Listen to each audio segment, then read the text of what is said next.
2025 թվականին Երևան քաղաքում խցանները ավելացել են, թե պակասել են։ Սա շատ ևս հետաքրքիր ցուցանիշ է։ 82% նշել են, որ 2025 թվականին խցանները ավելացել են։ Դա, եթե նայում ենք 2024 թվականի ցուցանիշին, գրեթե նույն պահպանվել է։ Խցանները պակասել են 4.5% նշել, 11.6% նշել է, որ մնացել են նույն, այսինքն ևս բացասական տիրույթում այս պատասխանը։ Տեսնում ենք, որ անկախ նրանից, որ ջանքեր են թափվում, որպեսզի խցանումները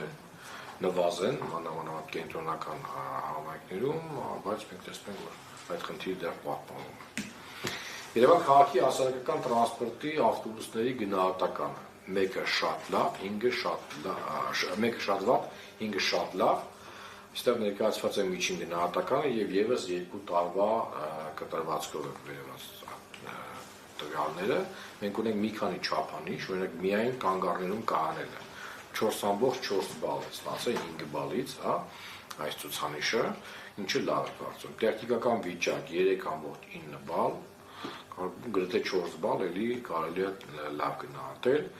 Ժամանակի մոտենալը արդեն խնդրահարույց է 3.4 բալ է գնահատել 5 բալից եւ ամենավատ ցուցանիշը դա ծանրաբեռնվածության հարցն է 2.8 բալ, իհարկե որոշակի դրական փոփոխություն կա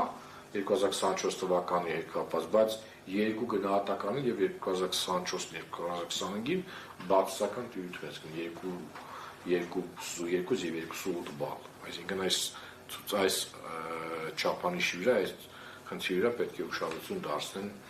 տրանսպորտի հարցով զբաղվող մեր քաղաքապետարանի պատասխանատուները։